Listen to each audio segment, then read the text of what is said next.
Saya Dinda Srijaya Ramadan, NPM 1931921, mahasiswa program studi manajemen, Fakultas Ekonomi dan Bisnis, Universitas Islam Bandung.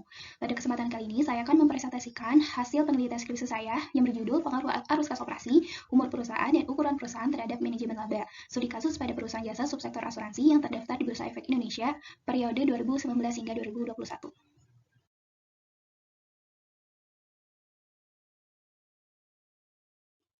Adapun yang melatar belakangi saya tertarik meneliti topik tersebut yaitu adanya informasi laba merupakan salah satu alat ukur penting yang dipakai investor untuk mengetahui kinerja perusahaan.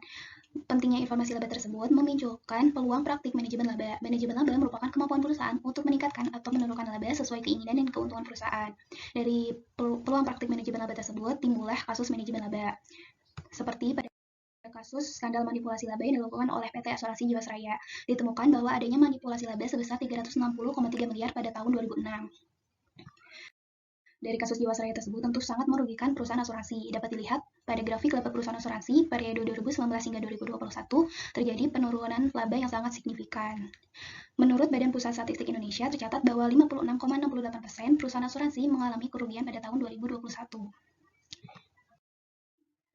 Adapun faktor yang dapat mempengaruhi manajemen laba yaitu diantaranya perkembangan arus kas operasi, umur perusahaan, dan ukuran perusahaan. Dapat dilihat pada grafik berikut bahwa perkembangan arus kas operasi selaras dengan teori Hasuti, sedangkan untuk umur perusahaan dan ukuran perusahaan tidak selaras dengan teori Herman dan Mediawati.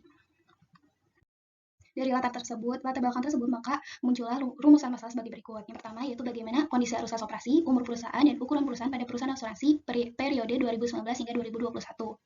Yang kedua yaitu bagaimana kondisi manajemen laba pada perusahaan asuransi periode 2019 hingga 2021. Yang ketiga yaitu apakah terdapat pengaruh arus kas operasi, umur perusahaan, dan ukuran perusahaan terhadap manajemen laba pada perusahaan asuransi secara simultan. Yang keempat yaitu apakah terdapat pengaruh arus kas operasi, umur perusahaan, dan ukuran perusahaan terhadap manajemen laba pada perusahaan asuransi secara parsial. Adapun manfaat penelitian yaitu sebagai berikut. Manfaat teoritisnya yaitu dapat memberikan tambahan pengetahuan dan wawasan penulis terkait dengan arus kas operasi, umur perusahaan, ukuran perusahaan, dan manajemen laba. Sedangkan untuk manfaat praktisnya diharapkan dapat menjadi pertimbangan manajer keuangan dalam menentukan kebijakan arus kas operasinya sehingga dapat terhindar dari praktik manajemen laba. Selanjutnya yaitu tinjauan pustaka sebagai berikut. Arus kas operasi merupakan arus kas yang diterima atau dibayarkan suatu perusahaan guna menjalankan kegiatan operasinya. Sedangkan umur perusahaan merupakan awal perusahaan mulai beroperasi hingga dapat mempertahankan eksistensi perusahaan dalam dunia bisnis. Dan ukuran perusahaan merupakan mengklasifikasikan suatu perusahaan ke dalam bentuk perusahaan yang berkekuatan besar dan perusahaan yang berkekuatan kecil. Untuk variabel Y-nya yaitu manajemen laba merupakan proses campur tangan manajemen perusahaan dalam menyusun laporan keuangan eksternal untuk mencapai tujuan bagi perusahaan yaitu meningkatkan keuntungan. Maka didapat kerangka pemikiran sebagai berikut. Selanjutnya untuk hipotesis penelitian maka didapat dua yaitu arus kas operasi, umur perusahaan, ukuran perusahaan berpengaruh secara simultan terhadap manajemen laba, dan yang kedua yaitu arus kas operasi, umur perusahaan, ukuran perusahaan berpengaruh secara parsial terhadap manajemen laba. Adapun metode penelitian yang saya gunakan dalam penelitian ini yaitu metode kuantitatif dengan menggunakan data sekunder. Populasinya sebanyak 18 perusahaan asuransi dengan sampel 10 perusahaan asuransi yang terdaftar di Bursa Efek Indonesia, sedangkan teknik pengumpulan datanya menggunakan kajian pustaka dan dokumentasi. Hasil penelitian dan pembahasan.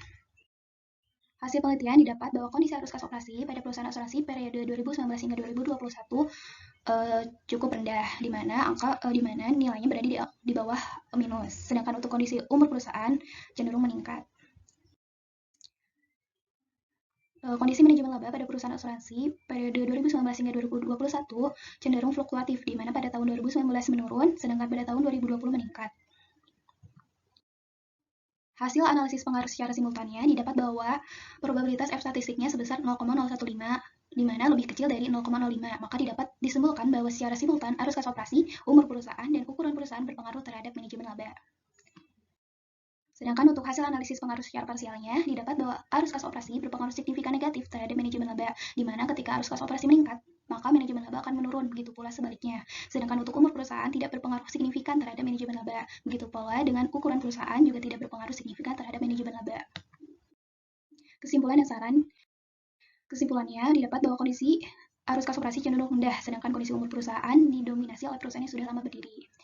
Sementara untuk kondisi ukuran perusahaan cenderung fluktuatif tiap tahunnya. Kondisi manajemen laba pada perusahaan asuransi cenderung melakukan praktik manajemen laba, sedangkan secara simultan arus kas operasi, umur perusahaan, dan ukuran perusahaan berpengaruh terhadap manajemen laba pada perusahaan asuransi. Secara parsial, arus kas operasi berpengaruh negatif signifikan, sedangkan untuk umur perusahaan dan ukuran perusahaan tidak berpengaruh signifikan terhadap manajemen laba. Sarannya itu untuk investor sebaiknya memperhatikan arus kas operasi karena dari hasil penelitian menunjukkan bahwa arus kas operasi memiliki pengaruh terhadap praktik manajemen laba. Sedangkan untuk perusahaan sebaiknya lebih memperhatikan etika profesionalitasnya dalam menyajikan laporan keuangan. Yang terakhir itu untuk akademisi sebaiknya melakukan penelitian dengan menambah jumlah periode tahun pengamatan serta sektor industri yang berbeda. Mungkin cukup sekian yang dapat saya sampaikan. Mohon maaf apabila ada kesalahan. Wassalamualaikum warahmatullahi wabarakatuh.